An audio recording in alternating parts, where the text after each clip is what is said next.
Okay, cool. Y'all ready? Welcome to The Amendment, a weekly conversation about gender politics and power, brought to you by the 19th News and Wonder Media Network.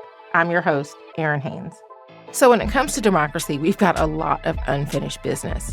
There's still way too many people who are unseen and unheard in our politics, and we want to bring them into the conversation. We want to bring them into the business of politics, especially during this pivotal election year. That's why we're doing the amendment. This podcast is about expanding who gets to be seen and heard in this country. We're going to do that by bringing in people who might be cultural figures, they might be elected leaders, they might be an all-star reporter, but all with the goal of helping us get to a better understanding of why our democracy remains unfinished and what we can do about it. This week, we're talking to Tressie McMillan Cottom. Tressie is an award-winning writer, sociologist. She's a professor at the University of North Carolina at Chapel Hill. She's also an amazing cultural critic. She covers technology and culture, media, higher education, inequality, social issues. Really, she just has the range, you guys. We can talk about anything from Dolly Parton to democracy. We're talking to Tressie today because she is my sister Southerner, and we both believe that the South is the epicenter of American politics. So as we're kicking off the 2024 election, I want to talk to her about what we can learn from paying attention to our part of the country, what the South means for journalists, politicians, elections, what it means for Black women in politics, and then, of course, we've got to get into the power of TikTok. So a lot to unpack here. Let's get started. Tressie, thank you for joining us on The Amendment. Thank you for having me, Erin. First of all, how much do I love seeing you? I love it a lot. And how much do I love the framing of this show? Love it a lot. So it's a real pleasure to be here. Listen, yes, the timing could not be better and the topic could not be better because, look, one of the beautiful things that we do have in common is being Black women from the South. That's right. And we're just really no strangers to the way that people like to hate on the South. So I want to start by kind of giving the South some love and asking you, tell me one of your favorite things about the region of the country that we come from. Oh, goodness. One of my favorite things about the South is... I know, pick one. I know it's hard. That's what I was saying. One, I love being from the South, which I think is surprising, especially in the circles that we now find ourselves in, Erin. But, there's this way that you can move through life where you encounter liberal circles, by and large, are the ones that I am in, where this sort of latent assumption that, being from the South, I hope y'all are all right. Oh, you're okay. Really worried about us, worried for us. And so I like being very upfront about the fact that I like being from the South. I choose to be here. Yeah. I could be anywhere in the country, most places I think in the world.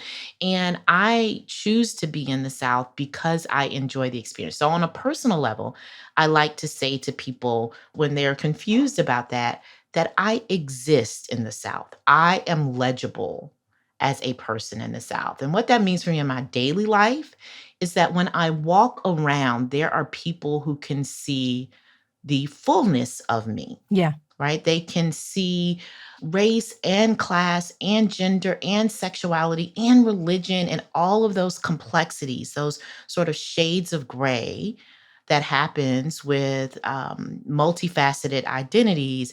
And I'm just legible. And so being legible is much better than walking around like a ghost where people look through you and can't see the fullness of you, or they only understand you in one context. And you know what? I have a lot of expertise in the South, in Southernness, and I don't want to give that up. I am culturally fluent in the ways of the South, and it's nice to be expert in a culture. And so I like that too. Yeah, I mean, listen, plus one to all of that. And for those of you who are not Southerners, bless your heart is really Yes. what I have for folks who try to deride the part of the country that we are from. And because, listen, I'm with you. Not only does it make us legible, I think it gives us really such a unique and frankly clarifying lens with which to look at this country. Being from the South, I think, does inform the way that I approach journalism, the way that I think about our democracy. I think so much of what we understand about how this country works is really in your face in that part of the country. But I do wonder, just kind of as much as we know about the importance of the region that we come from, that we were raised in, that you are now privileged to be back in, why do you think that the South is still portrayed the way it is? How is our political journalism even contributing to what we get wrong about the South? And why does that matter for our democracy? Yeah, I want to shout out the fact that I do think that there are many people. I won't say plenty because I don't know that there's such a thing as too many. And I certainly wouldn't say it's like a critical mass or a majority of people who make the media about the South, especially in political journalism. But there are some real notable exceptions to that. And I'm always really proud when I see us out there in those spaces. One, because like you, I know what that means to do that work. And two, I think it's better than it has been historically. But that's not saying a lot, right? I mean, because it has, I think, been historically bad, meaning the national depiction of the South as a collection of characters that just play out this never ending theater of the lost cause, as if, the South can be written off and that would leave anything redeemable or functional about the rest of this country. And we still sort of do that like narrative construction of the South, I think, in national media for a few reasons. I think there's a structural reason, which is it is very hard to be a journalist, a writer, a thinker, an academic, any of those things that produces narratives about a place, especially empirical stories about a place. It really privileges wealthy people. Yeah. It is, this is a job increasingly true, by the way, as media continues to just be gutted, by a financial structure and attacked by a reactionary political environment. It is very hard for people who do not come from privilege to do this work. And the South remains not just racially diverse, but class diverse. And so people who are more inclined to tell really complex stories about the South tend not to have the privilege to pursue these types of careers. Low pay, you have to move, you got to have family money, connections, institutional access, go to the right colleges, all of that stuff that we know goes into reproducing privilege in the field. And so it makes it just easy to write these really broad characters about the South because there's nobody from the South in the room with you when you do it, right? There's nobody to sort of roll their eyes and say, bless your heart, and to correct the record. And then I think there's like this cultural thing, which I'm really intrigued by. There are like these people who write about the way this country romanticizes the South and the role that plays. People really like to take a vacation in their mind in the South. I think it makes them feel better in a way about where they do live. Like no matter how bad, for example, the politics are or the weather is in, say, a Wisconsin, one of the things that people rely on is being able to say, well, at least it's not Mississippi. Yeah. Or no matter how much conflict is happening in California, people really love to go, well, hey, at least we're not Georgia, And so we become this sort of like escape valve for the other parts of the country to excuse the severity of their own like political crises and challenges. And it makes it easy to do that because the South is still just so deeply entwined with the way this country feels about Black people. We also can't get around that. I mean, the South has a high concentration of African Americans, and it makes it really easy then to not just disenfranchise the South politically, which we do, but to sort of disenfranchise it culturally, to just sort of write it off because you don't value the people who live there. Yeah, I think, some of our biggest capital T truths about who we are as a country, can be told when we tell the truth about what the South is, and so that is why it matters. That is why people who come from our part of the country, it's important for us to weigh in on, kind of where our democracy is and what that means. And obviously, the good news is headed into this election, well, I guess good or bad, depending on your perspective, is that the South is really the epicenter of American politics right now. Yes, we are. Yeah. You've written about that. I continue to beat that drum. I mean, you are somebody that follows the South and American politics so closely. We were both recently in Jackson, Mississippi, talking about the importance of the South in our national politics. I'd just really love for you to kind of talk to our listeners about your perspective on why the South is such a focal point in our politics right now, in our culture, and the specific factors that are really kind of contributing to the South's unique influence on American political dynamics right now. Oh, wow. Yeah, easy questions. I know, right? Easy questions. And right after this, we will then solve the climate change problem. Easy things, Erin. Thank you. You know, we can't get around the fact that the United States is part of what's happening, across the globe, which is you've got these reactionary political movements happening around the world. But in the United States, that reactionary movement is drawing from the political fissures, the economic inequality and fissures, and the history of the South. That's just the structure of like the political imaginary in the United States of America. Meaning if you want to be a white reactionary in the United States, you have to go through the South, right? Those reactionary politics have to travel through the South. It has to make sense in the context of the South. And you have this treasure trove of these really powerful images and narratives to draw from. So if you want to be a Donald Trump, if you want to be a Christopher Rufo, if you want to be a Steve Bannon, right, you would go to the epicenter of this nation's racial identity crisis, and that remains the South. So it is really stunning to me when you see something like January 6th, and we now know so much about the demographics of the insurrectionists that participated in January 6th. And, they were upper middle class white Americans, not disproportionately from the South, in fact. And yet, when you look at the imagery from that day, it was like all these Confederate flags and all of this lost cause iconography, right? You can see it even globally, where you'll see something like a Confederate flag flying in Germany, or, these like massive disconnects between like the geography and the images that they use when they want to assert white racial identity politics. That's because in the South, it's still very much alive. The images still really work to mobilize people's emotions and feelings. And so the South, I think, is important right now culturally to national politics, because national politics needs the South for its white reactionary campaign. And then the South is important because of, I think, some demographic reasons and changes. So all of the most sort of pressing national issues, we can talk about, the quote unquote border crisis, which I think is really a crisis of climate change. We can talk about immigration. We can talk about climate change. Those are all issues where you can see the fault lines of power and social movement and change and the pressure that's putting on national politics and state governance really clearly in the South.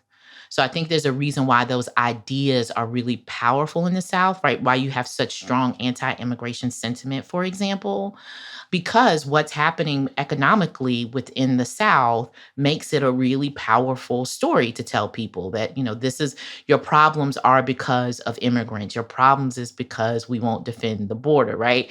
And so those stories become really powerful to mobilize. And listen, this is all about mobilizing a base, right?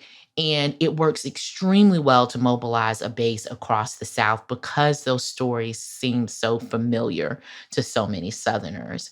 So the nationalization of politics hasn't made the South less important. It has made the South more important because the things that are used to mobilize the reactionary right, and really mainstream Republicans too, are the narratives from Southern politics and Southern history. So in a weird way, the nationalization that's happened is a nationalization of the South. Everybody's a lot more Southern in national politics. They have inherited, whether they know it or not, all of our longstanding battles, enemies, stories about superiority. And so the South is really important right now.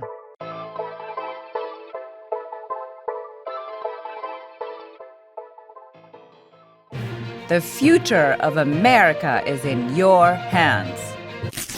This is not a movie trailer, and it's not a political ad, but it is a call to action. I'm Mila Atmos, and I'm passionate about unlocking the power of everyday citizens. On our podcast, Future Hindsight, we take big ideas about civic life and democracy and turn them into action items for you and me.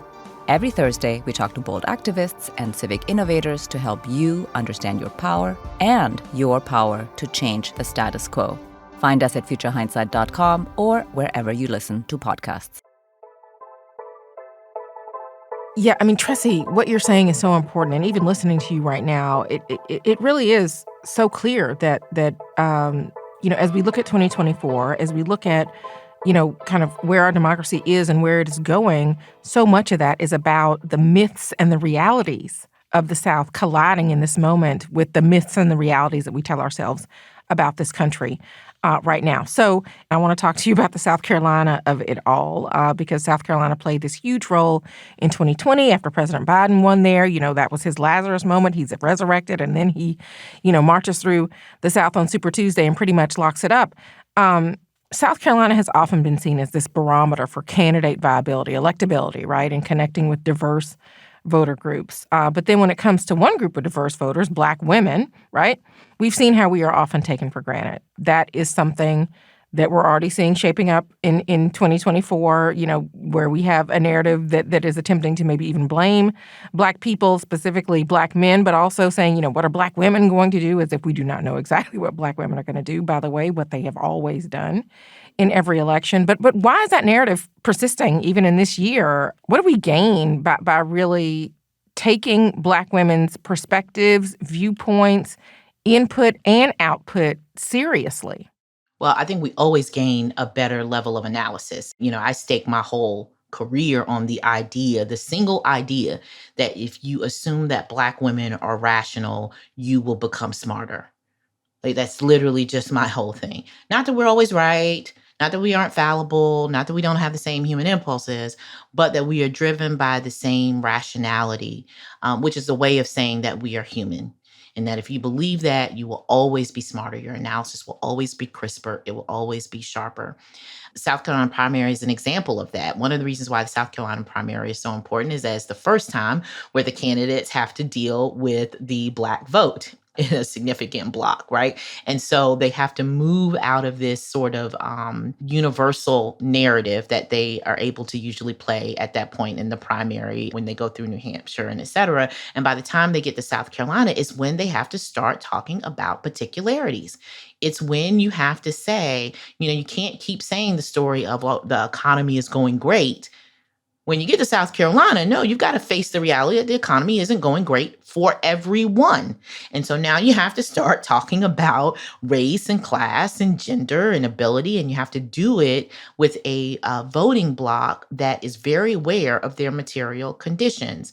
And so that's why the South Carolina primary is so important, and why it is so vexing for political candidates, right? Because a lot of their political magic making starts to fall apart when they have to consider Black women voters, Black voters, significant Southern blocks of voters. It gets a lot more complicated than to caricature the sort of us against them narrative once you get to the South. But if you can come through the South, here's the thing. If you can convince Black voters in the South, particularly Black women voters in the South, of the viability of your policy positions are better. Because actually, once you leave South Carolina and you start talking to and pivoting to the rest of the country, you are dealing with multiracial, multi-class coalition that is the United States voter. And so going through South Carolina is, I think, a real important test. And I think we tend to, again, be, I think, a little condescending about the South Carolina primary, this idea that Black people vote in lockstep. And so as long as you go and you do the performance of going to the Black church and, say the right song and dance and kiss the ring, you can kind of, the Democrats in particular can just kind of, write off South Carolina. And I don't actually think that's true. Anybody who's ever been on the ground for South Carolina politics would tell you it is a dogfight from local all the way up the ticket. The voters are demanding, as they should be. The local structure there is very aware of the place that they hold in the primary structure and how important that is. And I think one of the problems that we have with South Carolina is that we just don't like who has that power. at that point in the process, right? We don't like that we have this sort of multiracial power block there in South Carolina where you have to do serious politicking and they can hold you accountable for it. We owe that to a pretty sophisticated South Carolina electorate, of which a significant proportion of them are Black voters. You are making such a good point about, just the idea of the stress test that starts in South Carolina and really continues through the South. The idea that we shift from a conversation about electability that really is about the electorate. Yes, I love that. That's exactly right. Yeah, whether the electorate thinks that you are electable as opposed to you thinking you're defining your electability to the electorate. So you do such a good job of kind of framing the power of Black women. And I appreciate that because I'm just really kind of over everybody asking, again, what are Black women going to do in this election? Because I do think one of the most pertinent questions of this election cycle, given everything that we know, is what are white women going to do this cycle? Yeah. How are they going to vote this year? And Southern white women in particular, just because of what we know about the post-Dobbs reality of it all, right? Everything that's happened in terms of bodily autonomy, why is this not a question more people are asking? What about white women? Yeah, I think the cynical answer is we already know. We already know what they're going to do, right? In the way that we already kind of know what Black women voters are going to do, but we don't like what they do, right? We know what white women voters are going to do, and we've accepted it. And I think that says more about the media class than it says about perhaps the voters themselves. But we just accept that white women voters are going to fall along partisan lines in a way that for many of them will contradict their own economic and democratic sovereignty and agency. And I think we know that. It feels like a taken for granted story. And in our media environment, we don't like straightforward stories. I think we especially don't like straightforward stories that appear to blame women for like patriarchal decision making, right? Patriarchal influences.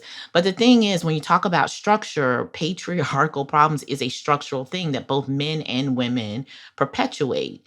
And so it isn't to blame women for the bad decisions that men make. It is to say men get away with making bad decisions in part because some women benefit from those bad decisions. And we know that we're taking for granted. Then you have to look at, again, the composition of the media class.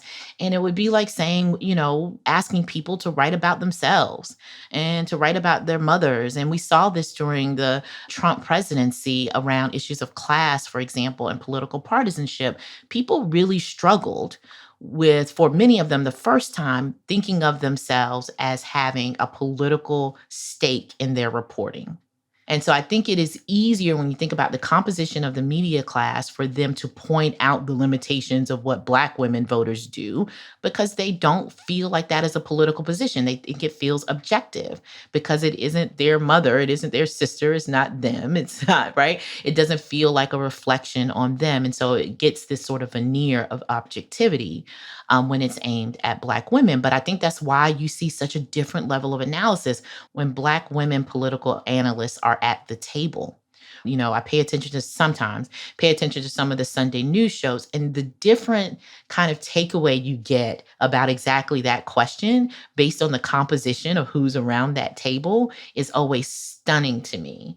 Right. And you can really see the differences there when people give Black women the same sort of grace that is extended to white women voters to say, well, listen, there's a reason to vote your economic interest. And there is a reason to consider your relationship to racial inequality at a local level.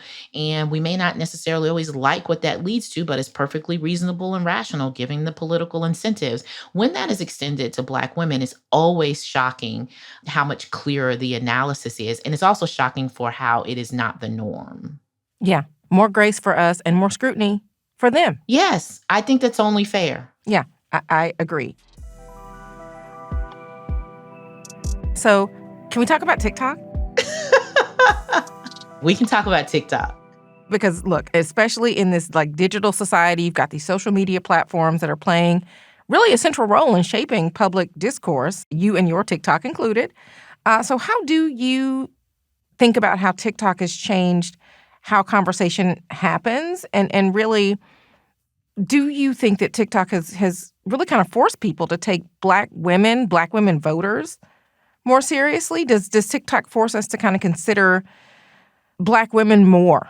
Yes. And I mean, it's unsettled whether that's necessarily positive or negative. But one thing that does seem to be clear is that when you are dealing in digital medias, you are dealing with Black women's cultural production, right? It's one of the reasons I think that we have sort of a political backlash against taking those media seriously. It is because we may not be the statistical majority, but when it comes to like cultural power, social media platforms owe usually their entire reason for existing to Black women's cultures and to queer youth cultures, period. So yeah, when you talk about something like TikTok, which is this really interesting iteration of social media, my colleagues, I work at a center actually in the university where we study technology and public life and politics. And so this is an interesting year for us because it's going to be the year of the TikTok platform and TikTok political discourse, which I think is really scary for those of us who have been doing this kind of work for a little while because we owned Twitter, right?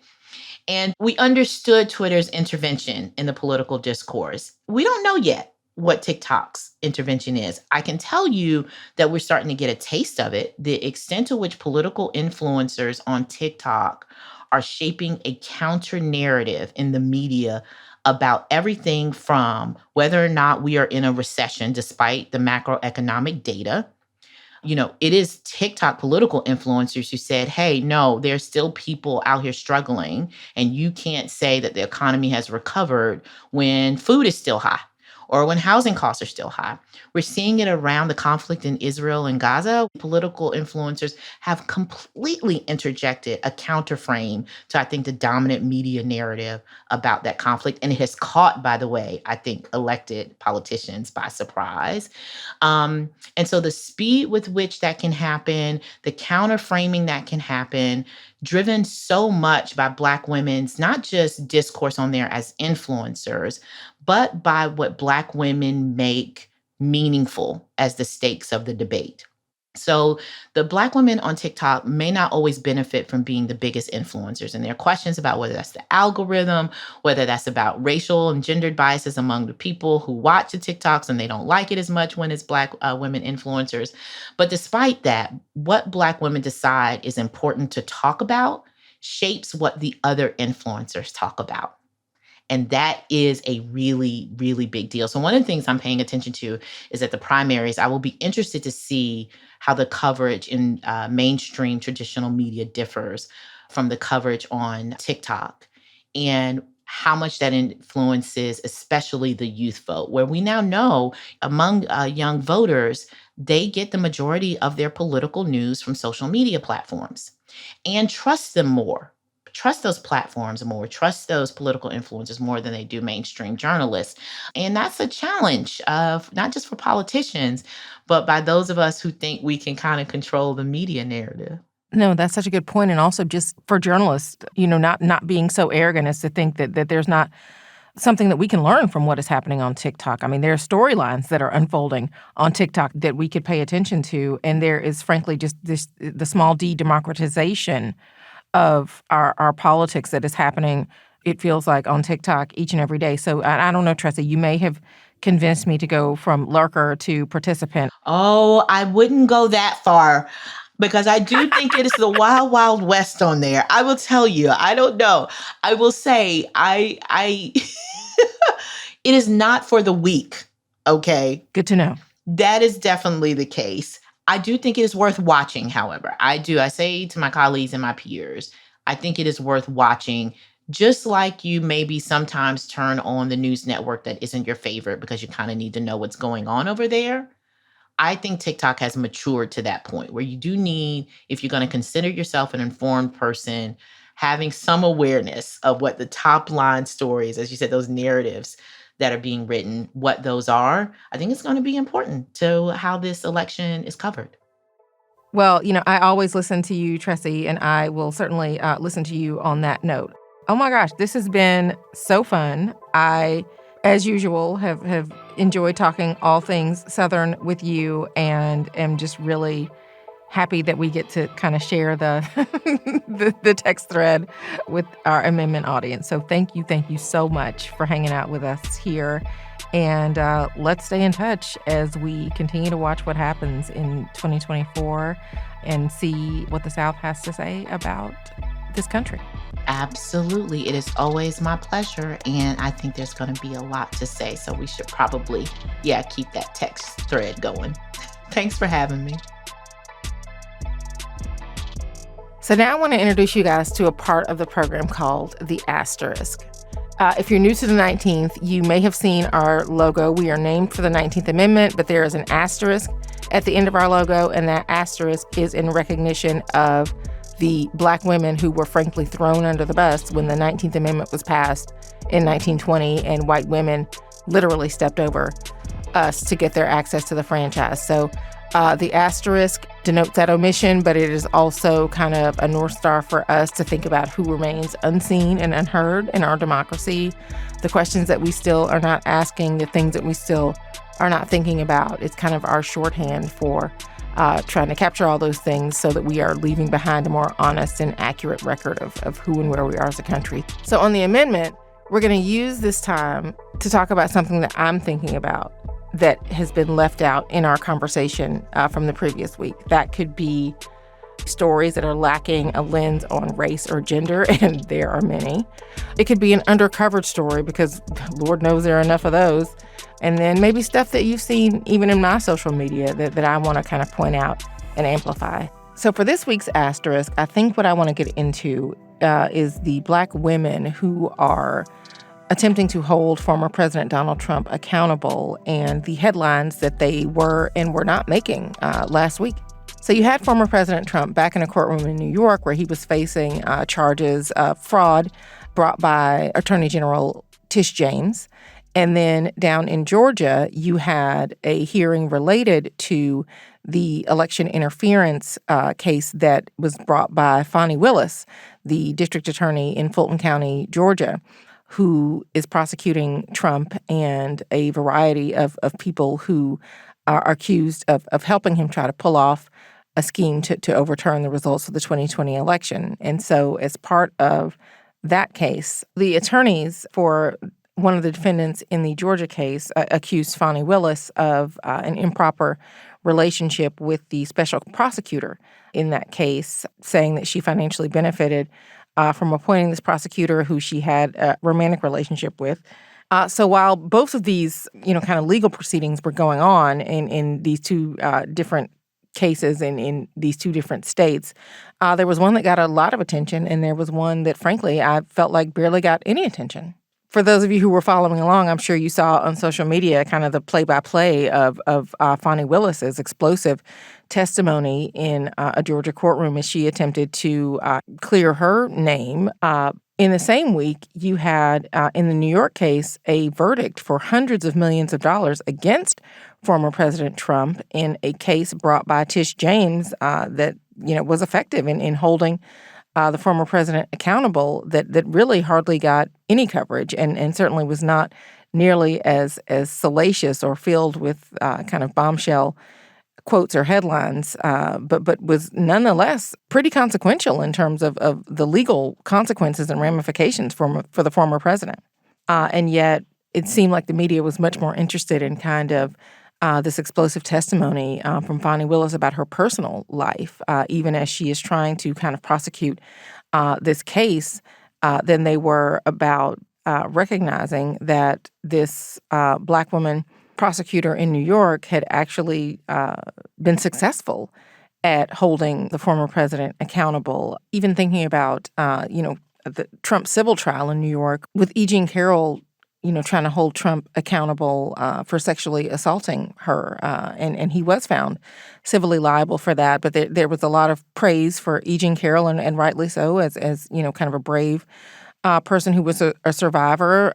She was recognized for that. Her attorney, Robbie Kaplan, a woman, was recognized for her brilliant kind of legal strategy that ultimately was able to hold Trump accountable. Tish James is not really being discussed in the same way, and at least at this point, there's a lot of lot more focus on Fani Willis's personal life than her professional acumen. I mean, even bringing a RICO case and getting the plea deals that she's already gotten and seeing the case that she put together that got a grand jury to at least think that this is a case that should go to trial. I mean, these are professional accomplishments that I don't think are getting attention to the same degree as we gave to kind of the more sordid details of her personal life that really, are going to have more bearing in the court of public opinion than they will in an actual courtroom.